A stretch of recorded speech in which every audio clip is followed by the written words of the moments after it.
Thanks for listening to the Drummers Weekly Groovecast. You can contact the show at twitter.com/DW Groovecast and through Facebook at facebook.com/Drummers Weekly Groovecast. Good evening. I am warning you right now, if you touch my drums, I will stab you in the neck with a knife. Ain't a bucket. Ain't a bucket. Mom! Take it easy. Lower it. I'm not gonna lower it. I have to do this now. I don't mind you playing it, but lower it. Everything is straightened out? No, we had a problem. I mean, we tried to do everything we could. What do you mean? Well, you know what I mean. Next! Little trouble there. You're rushing. Yeah, well, you know, that's just like your opinion, man. Yeah!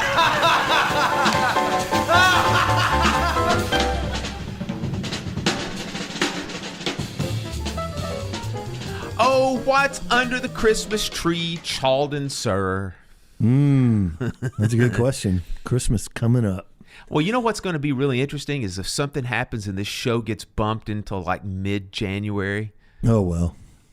We're pulling the curtain back from Oz here at DWG Studios.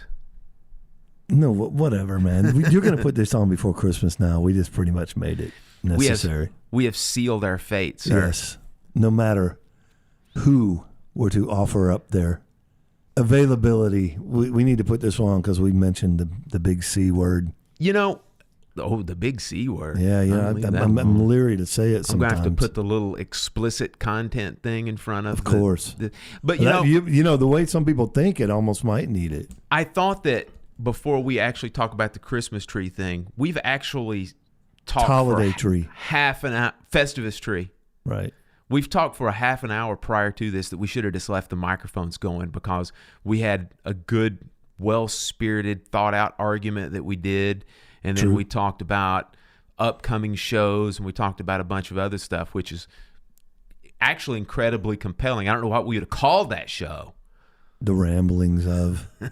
Let's get ready to ramble. I like it. John, you know what I want under my Christmas tree? I'm listening. I'm broke, but I'm listening. A banker? Is that what you want under there? No. I would love a set of Gretsch broadcasters made by Mr. Paul Cooper. File under duh. Everyone has a collective eye roll, like, yeah, me too. Well, yeah, I don't. Does your wife have a lot of gigs this month? She does, but the thing is I'm being actually kind of subversive from the standpoint that I know that some of those dudes like Josh and I think Paul listen to the show from time to time, so I'm putting the bug in their ears. Good luck with that, Josh and Paul. Good luck with that.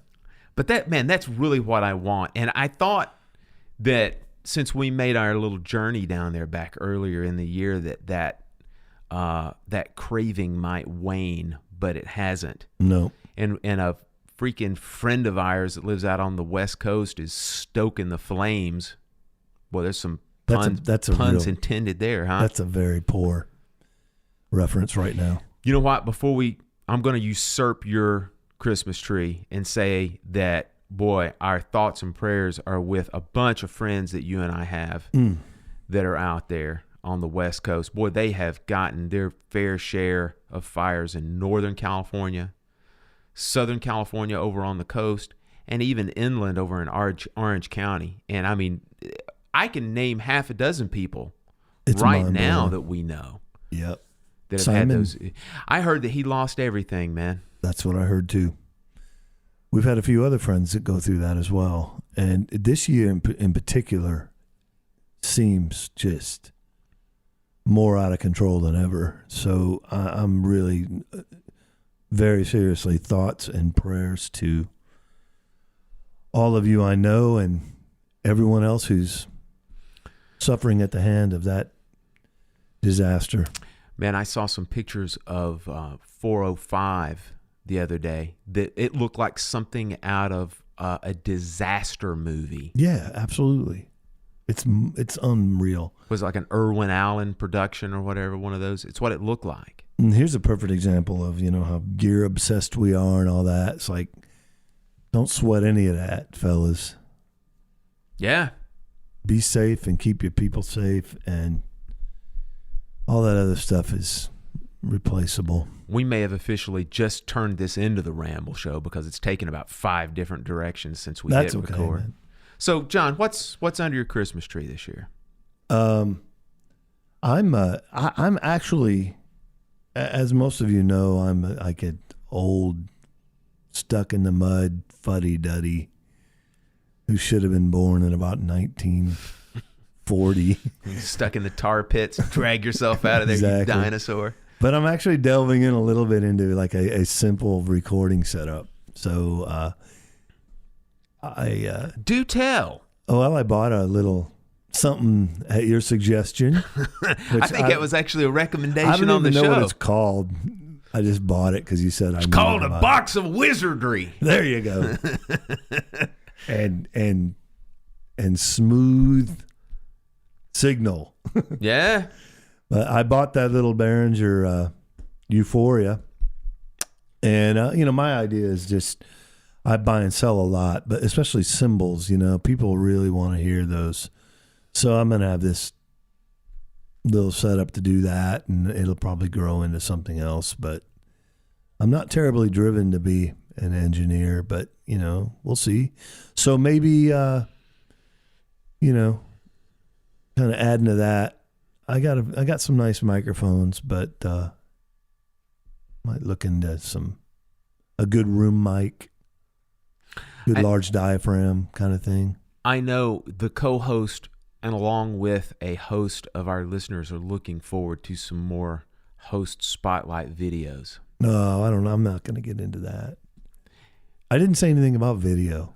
I did. Nobody wants to see me. I'm committing you to this and a future podcast. God help us. I'll be the inspiration for all of your insecurities. John, how long does it take once the holidays are over for you to put up all the Christmas decorations? Or at least I should say your wife. Provided they're set up in the first place. We usually go about 2 weeks into January, and then eventually it's like, last year was easier because we got 2 new cats and they absolutely wrecked the tree. So we're like, get this crap out of here. That's pretty respectable, actually. 2 weeks into January, that's very respectable. Yeah, I'm usually the catalyst for that, and then it just happens quickly. I think that we should broach a topic that if decorations stay up past Memorial Day, what? That they should just stay up the rest of the year in anticipation for the next year. Yeah, I agree with that wholeheartedly. It's just a little quick rule that I thought we'd throw out in today's Ramble Show. Have you ever been in a house that had Christmas? I used to live in one. Christmas decorations at Memorial Day? Yes. Good God. And I'm not talking about exterior. I'm talking about interior. Man, that is crazy talk. It is. But I've lived it. Someone with a garage like mine is feeling annoyed by the idea of having that tells you a lot right there. Like, man, you could clean that house up, boy. Your garage is tolerable simply because it is the drummer's version of Willy Wonka's chocolate factory. Yeah, that's true. That's why it's tolerable. Wasn't a few months ago I said I was getting rid of stuff? And I think my garage has tripled. Well, the thing is, inventory. The thing is I placate your little fancies and I just nod my head and I go, yeah, man, that's going to be great.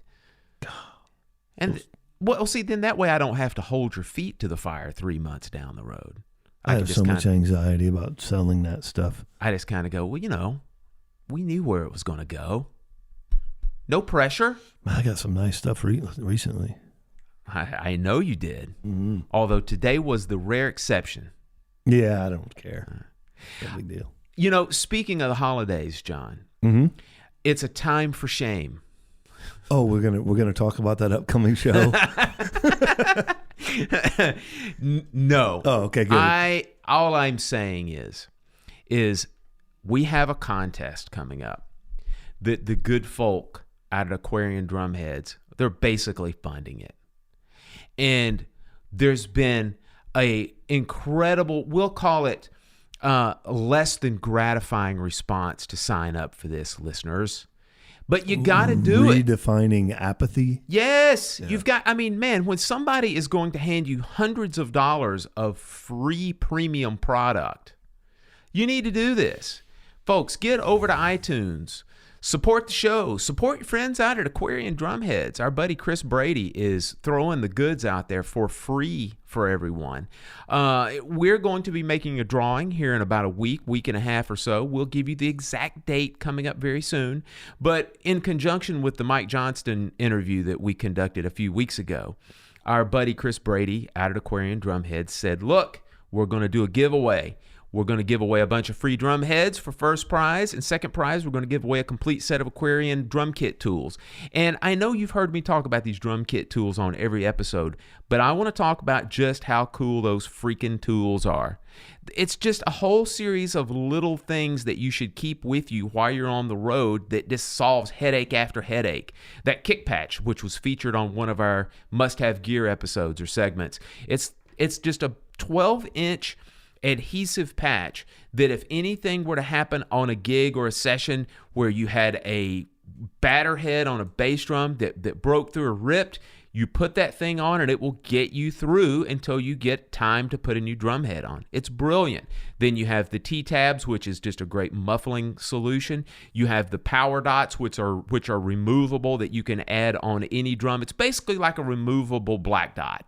Is what it is, but these are white dots. And then you got the snare tabs that can protect your snare side head where the butt plates of the snares rest. So that's second prize. So to register, get yourself over to iTunes, go to the Drummers Weekly Groovecast homepage inside of iTunes and leave us a short written review. And Viola, there you are, you're registered, and we will draw names from a hat in a little over a week. So John, can you add anything to that? Yeah, just something. A whole bunch of similar folk are asking you for money. Yeah, and we're not. We're That's asking true. you for a few keystrokes, and you still get all of our content for free and rehead your drum set for free. So come on, man.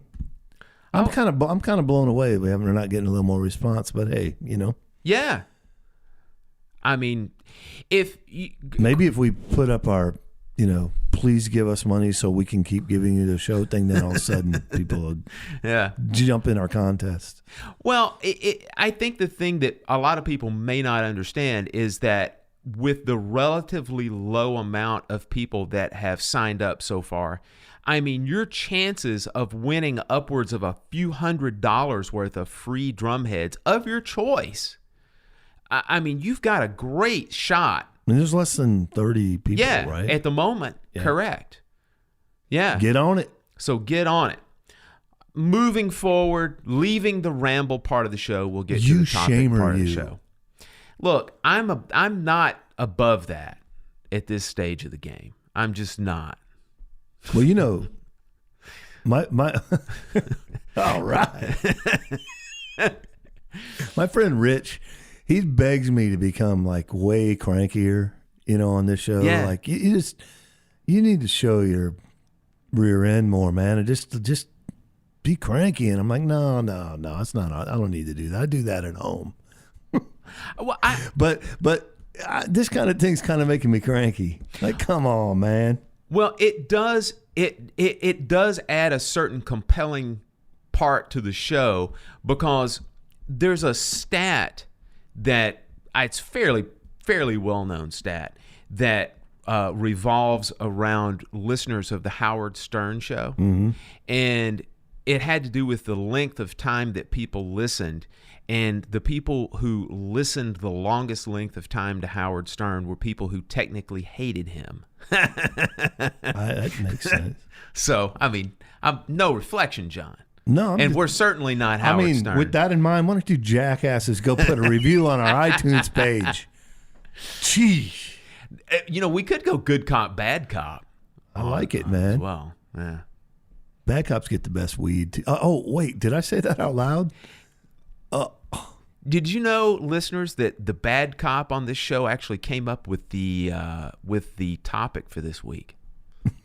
Yes, I did. Yeah, I like it.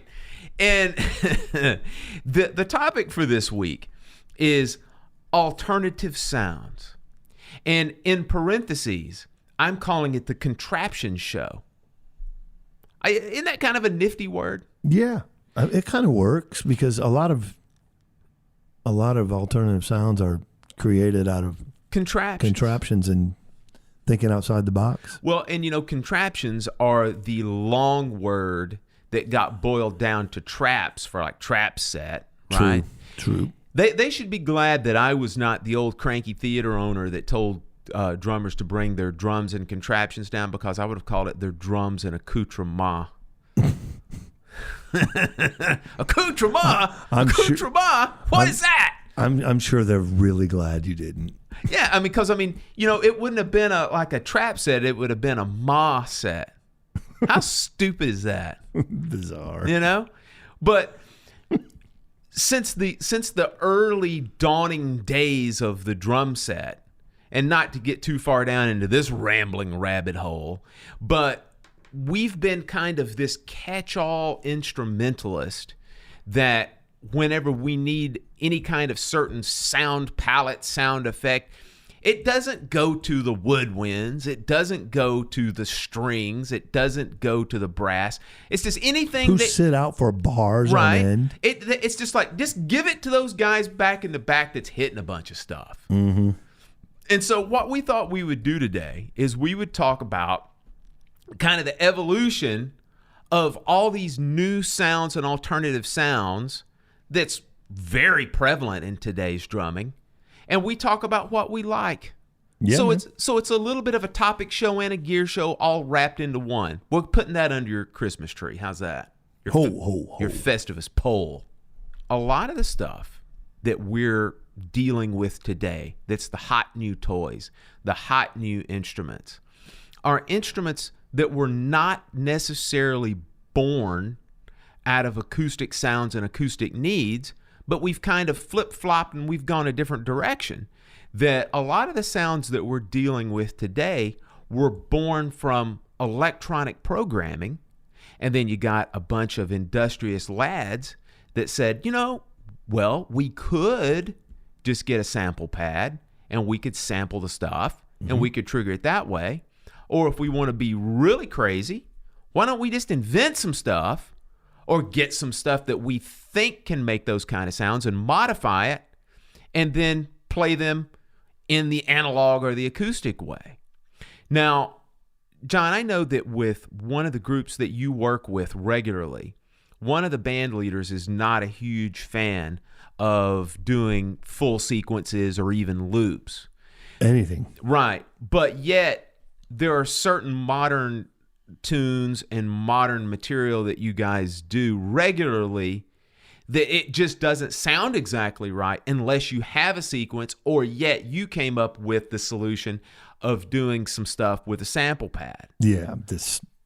Look, first and foremost, if you're not going to use tracks, that certainly renders some tunes undoable in my book. Pretty much dead in the water because the sounds are half the tune. Sounds, or sometimes even the programming, it's not even remotely trying to be or simulate a drum set. So we've had an argument about a few tunes where I'm like, no, we're not going to do that. That doesn't make any sense. I'm not going to sit back there and I in my mind, on certain things that are, not, as I said, a facsimile of a drum set in approach or sound, I don't want to look like the old guy in the tux and the white Marine Pearl kid on the Wedding Singer movie, back there trying to play modern music with just phoning it in on an acoustic drum set, whatever. So that was that's sort of my stance with that. But there are a lot of tunes, now we doing where maybe say the verse is a loop, drums come in on the chorus, and so I'm just using simple samples on a pad where an alternative snare drum, electronic sounding snare drum, or gated sound, or hand claps, or whatever. That's the perfect and simplest solution to that. But what I dig about a lot of these younger guys that are coming up now, and not necessarily all younger guys, but they're just sort of coming up with really cool sounds with acoustic instruments. It's my experience that the majority of the innovations over the past, we'll say like 8 to 10 years, seems to be on the metal side of things, the metallic side of things. Yeah. Like I see guys like, a splash cymbal on a snare drum, that kind of thing, or, a couple cracked cymbals, getting a white noisy kind of thing, and like definitely all that. We have found out that you can put tambourine jingles on anything. That's true. And that has been done. I'm telling you, it has, hasn't it? I think it was maybe Joe Montanari came up with that tambo snare that Vinny or somebody used. Yeah. That was a cool sounding. Yeah. Sound thing. Yeah. Those are definitely that kind of thing.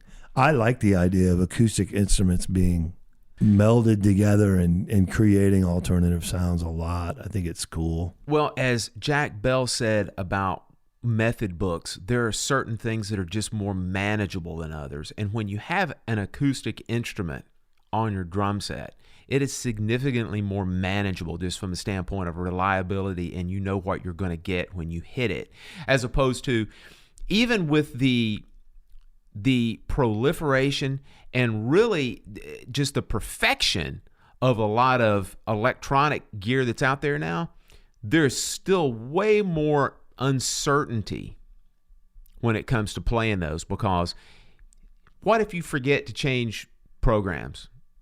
What if something mistriggers? What if the bass player trips on your power cord and pulls it out of the socket? There's a lot of different things like that, that you don't have to worry about with acoustic instruments. That's true.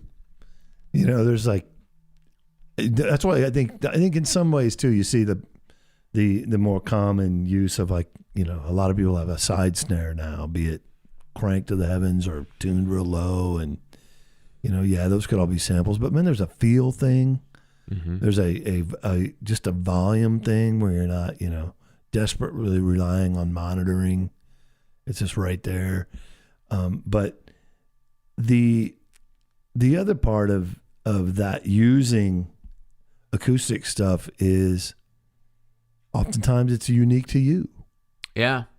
Because, there's libraries upon libraries of sampled sounds. And I mean, we've heard a million songs use the same loop and all that crap, but you're creating sounds unique to you a lot of times when you're thinking outside of the box and using these kind of principles of combining.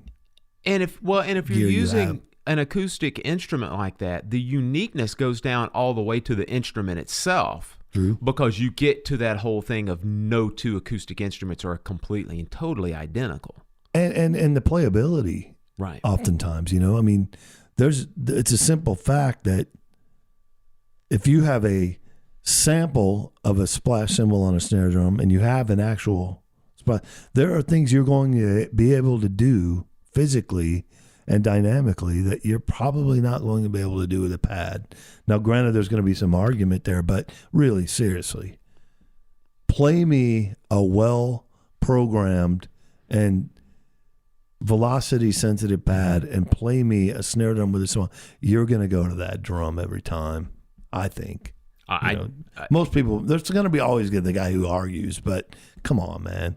Well, the acid test for any programmed drum is do a roll. There you go. Yep. I mean, do a roll. I mean, I've yet to hear one that actually sounds like a drum roll.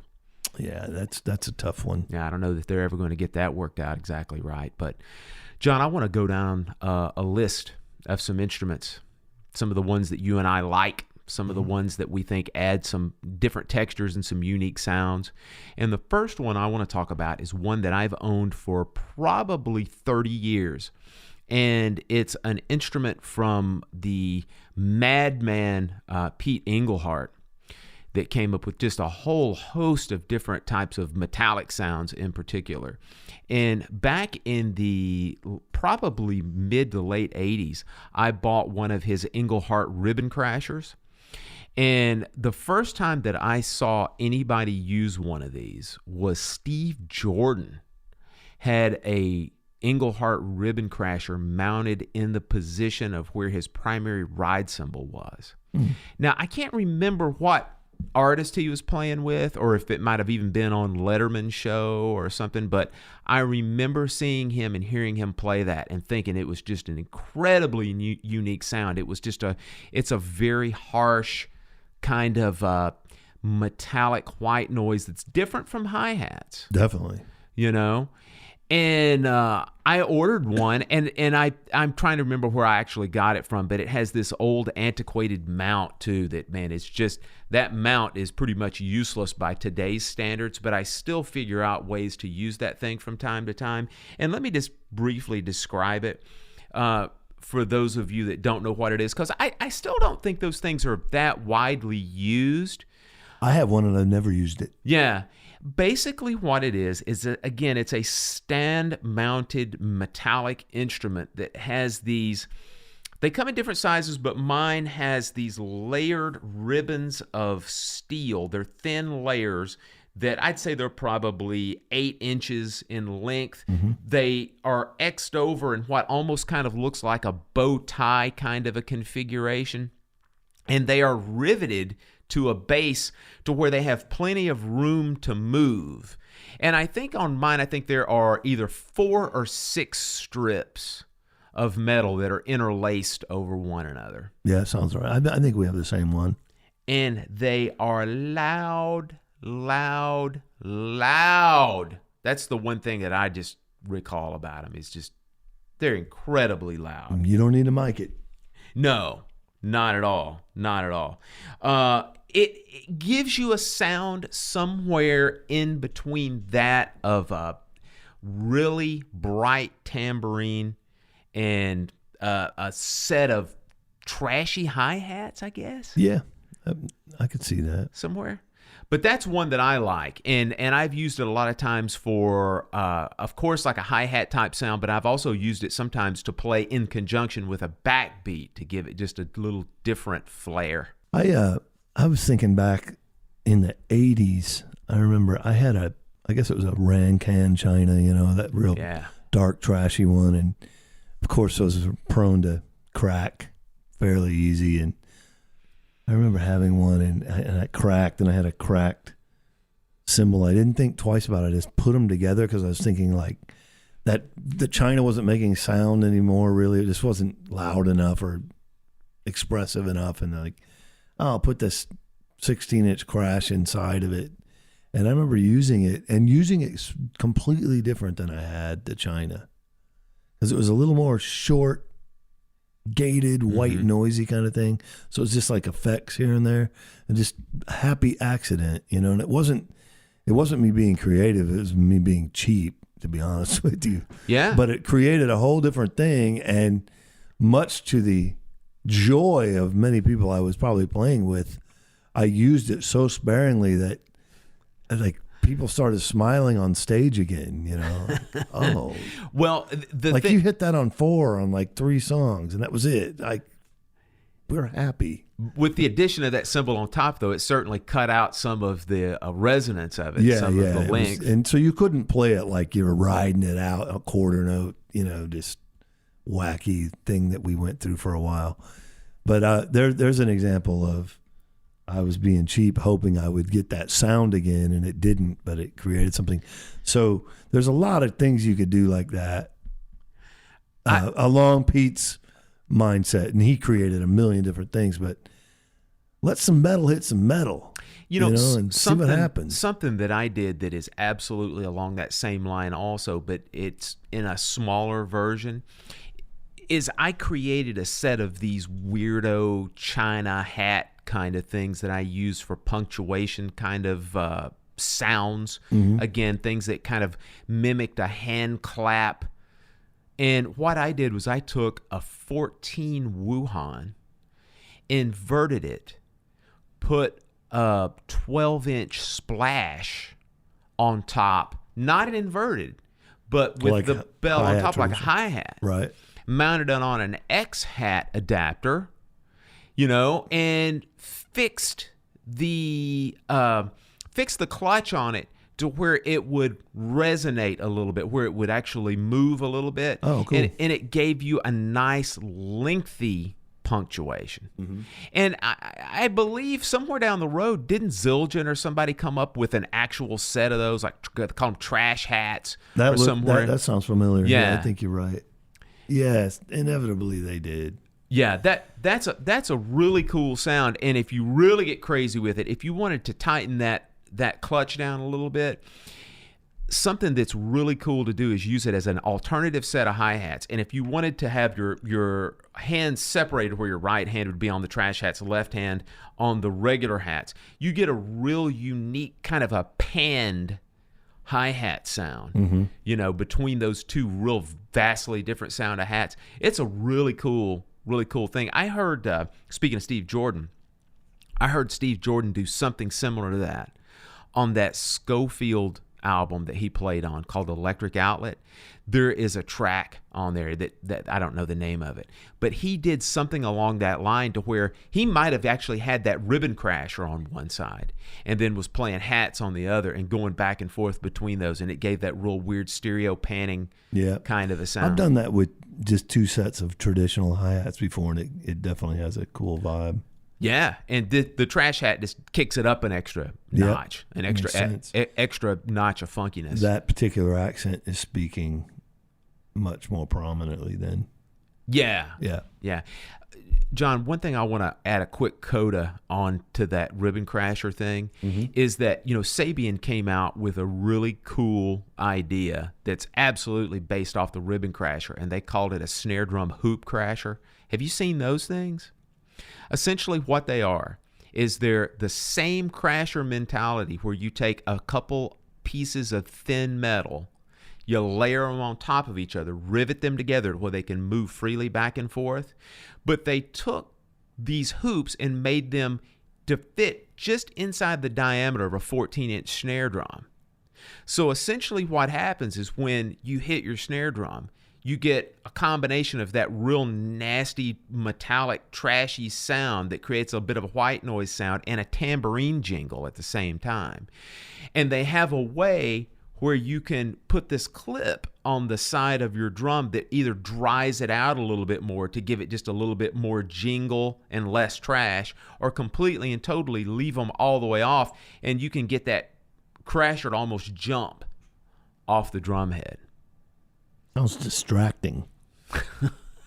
They've thought it out enough to where it's low profile, where you don't have to hit it. Even when you hit the rim of the drum, you can hit a rim shot and not necessarily hit that snare crasher.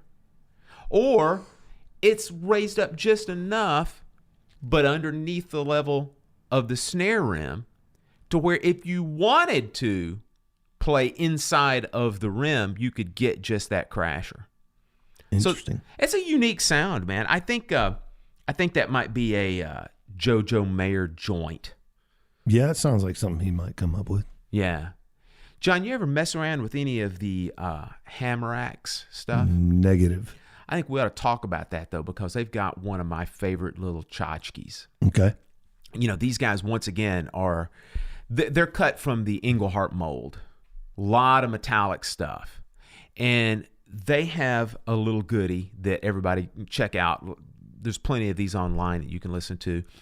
And it's very unique. It's one of those sounds that's kind of in between a lot of the others that we talk about, and a lot of in between some of the sounds that you hear some of the guys like Juliana and Danziger play. Check out this little thing they've got called a chisel. And essentially what it is it is a domed piece of metal. I think it's about 12 inches in diameter, mounted on a cymbal stand in the center like you would mount a cymbal.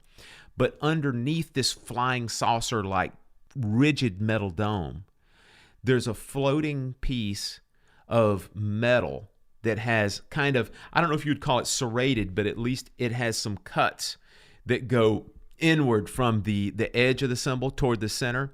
And it creates a unique staccato sound that, again, you can manipulate a little bit by how tightly you might tighten it down on a cymbal stand. And then also on top of that, you can play sticks on top of the domed part and get a really nice articulate definition that's a bit different from some of the other different offerings that they have in some of these other different companies also. So Hammer Axe Chisel is another one to take a look at. John, I know you like those big fat snares, or at least you mess around with those a little bit, don't you? Yeah, I use those on occasion. Not religiously like some hipsters, but well, this is one that kind of goes outside that realm of all the metallic goodies we've talked about so far. Yeah, it's I think most people know it's basically like a big second layer of head that lowers the pitch and the volume. On a gig like I do, where you're doing this crazy amount of different stuff, you pull up your power ballad and throw that on there, and it's pretty effective. They have some different options too, like hole in the middle, solid head, and all that stuff. Do they have any that have like jingles attached to them? They do. Well? That's right. Yeah, that's cool. I don't have that one. I have the other two, the full and the donut. Yeah. I actually like the full one better than the donut. I thought it was going to be the opposite. Are those things, do they wear out like a drum head, so to speak? In other words, do they pit, that's mark all up? It really is. Yeah. So I don't use it enough to have done much damage to it, but I can imagine if you're playing it all the time. And again, what kind of sticks you're using, what kind of beads on the stick, all of those things factor in too. But that's a great, it's cool. I like that stuff. But I always, I've always used some zero rings on occasion for different vibes. So going for a different feel, or, like you're talking about playing a song where you want a bigger, lower sound, that it's a quick fix. Yeah. I have an honorable mention that I'd like to throw out there, that it's one of these instruments. It's a striking tool. This is not an actual an instrument that you would mount or anything, but it's one of the most unique things that has been put out in a long time. And it's been around for a little while, but it fits hand in glove with trying to get different sounds, especially from metallic instruments. Check out the Vic Firth Dreadlock. Now, if you look at it in a picture and you think that, hey, this is just another brush, because that's what it looks like, it's not at all. And Vic Firth is a little bit of a victim from not being able to demonstrate it in a picture, because that's the thing. This is one of those things that you have to demonstrate it, or it doesn't get the kind of attention, and it doesn't show you what it really does. But essentially what it is it looks like a brush mounted on a wooden handle, but it's got half a dozen or more really stiff braided wires that end at the tips in little loops. And man, if you're into making these alternative sounds with metallic instruments, you gotta have these things. They're a pain in the butt to carry around though too, because of they don't retract and they fan out kind of wide, But for scrapes on different types of metallic instruments, for striking on different types of metallic instruments, to do different kind of what we'd call nerve roll type things on metallic instruments or even on drums, check out those Vic Firth Dreadlocks. Like I said, you're not going to use them a lot of times in a traditional method or manner in any way. Mm-hmm. They're highly specialized. I like, along those lines, I like those brooms too.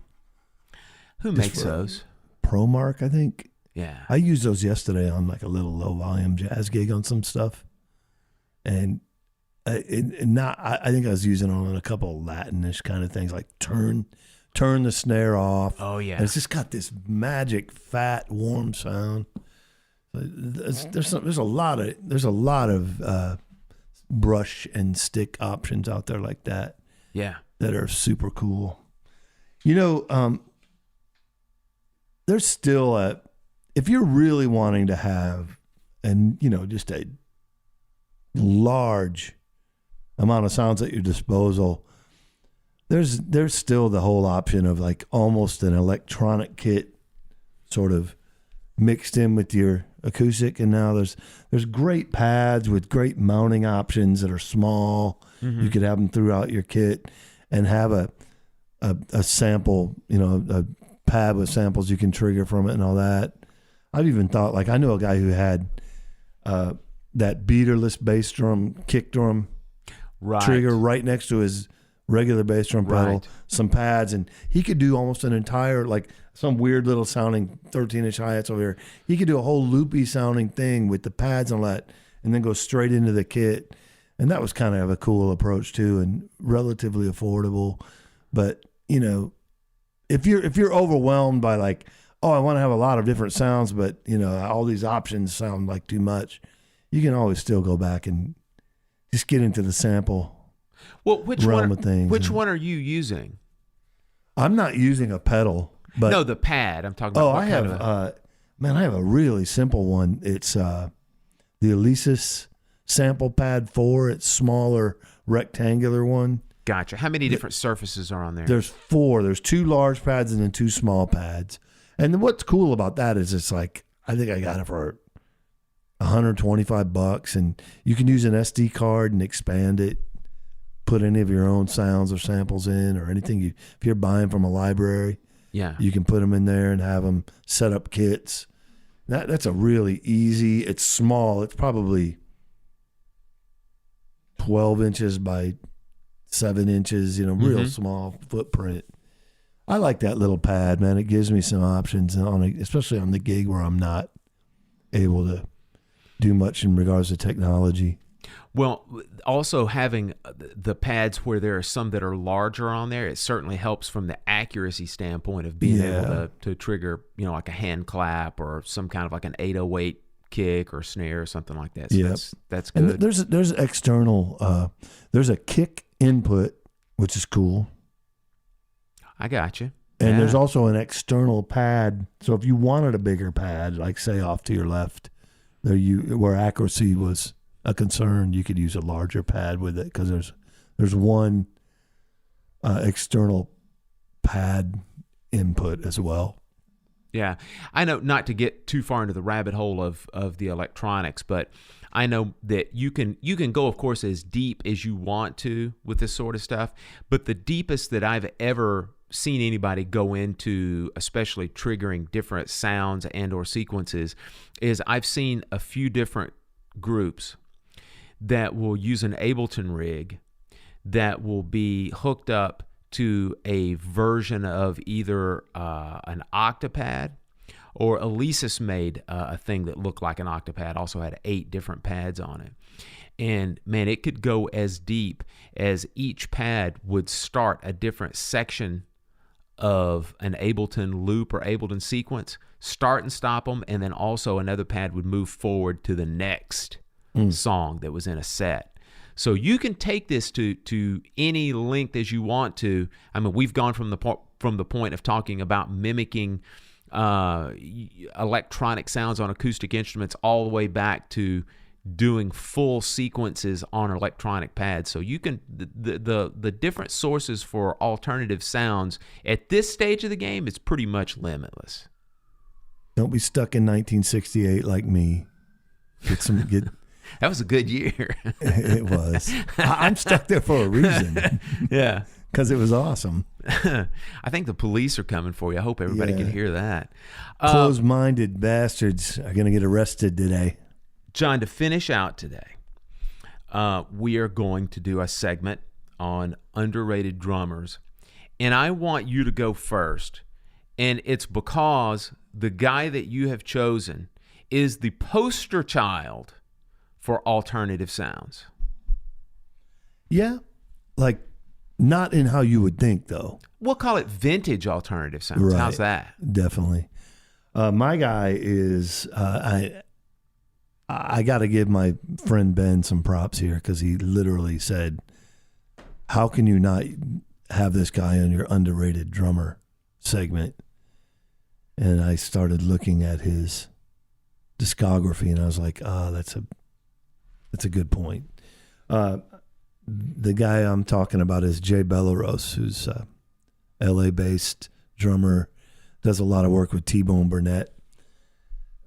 Just a real creative, and just his approach to playing, it's really creative and cool. You know, steeped in tradition, but still forward-thinking.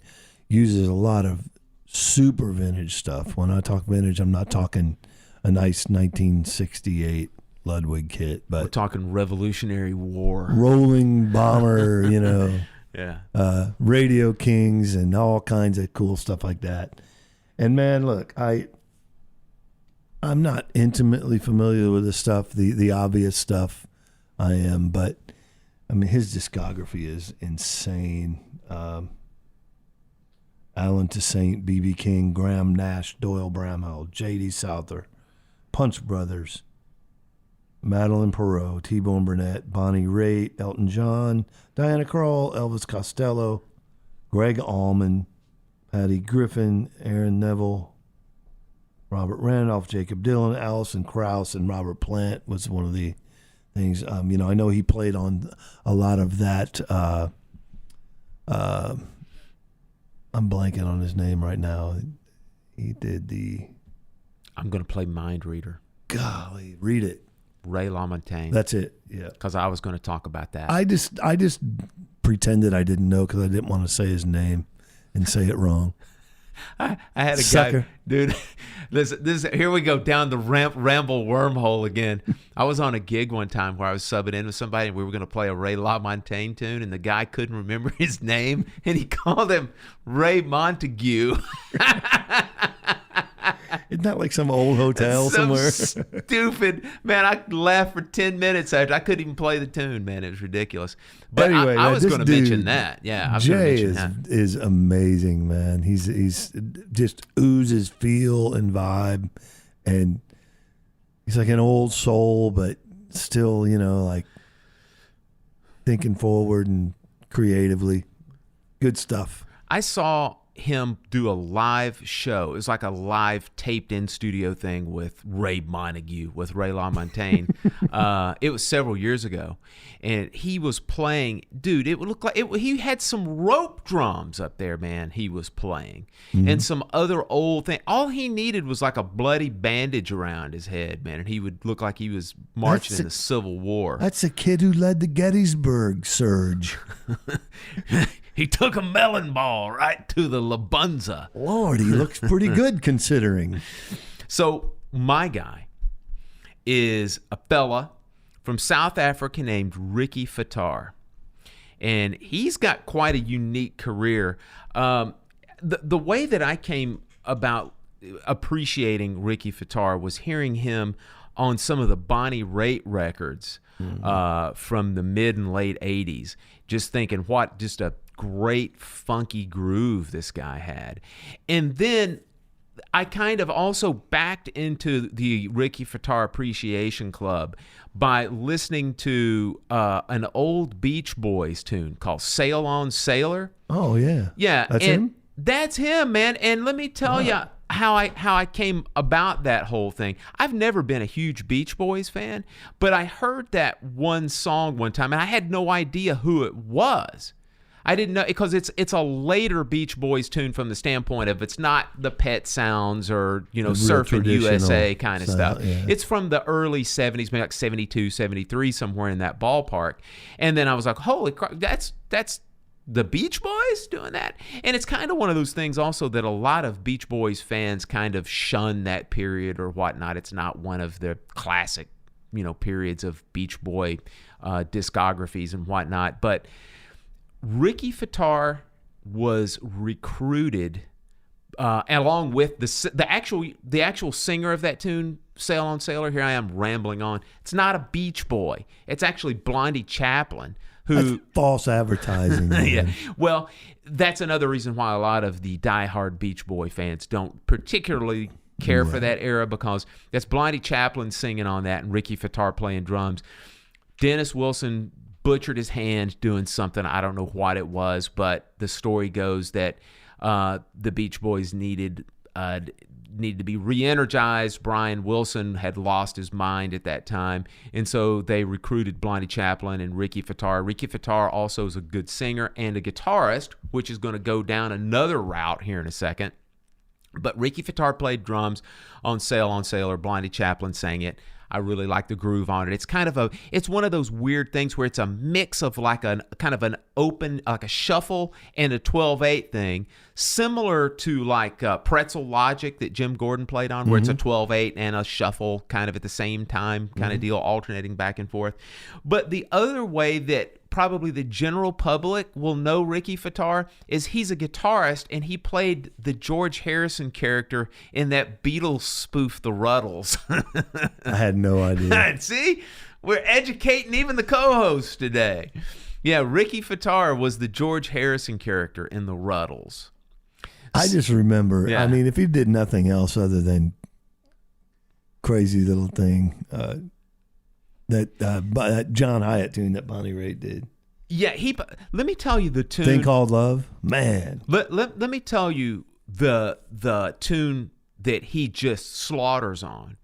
That one. Well, he did a Bonnie Raitt. You mean another one? Another one Thank he you. did. Now, are you sure that's not Tony Braunagel, though? That's on that No, one? I think that's Ricky. Okay. Tony did that tour. Yeah. I think, but I apologize, Tony, if it is you, and I think it's Ricky though.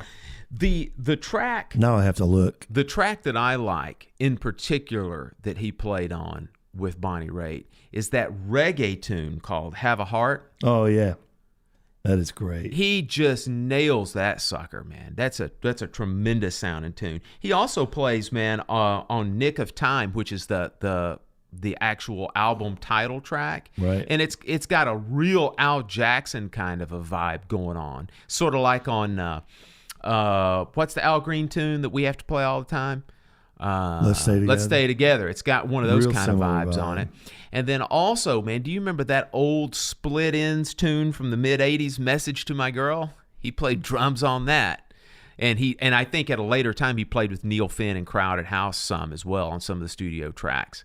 And then last but not least, he played on Peter Cetera's first solo album, back when Peter Cetera was still in Chicago. And before you sit there and think, oh, it's his first stab at a bunch of whole old sappy Peter Cetera power ballads, wrong, exact opposite. If you check out that first Peter Cetera album, it's significantly harder rocking than the stuff that Chicago was doing at that time. Is Stay the Night, is that a solo tune?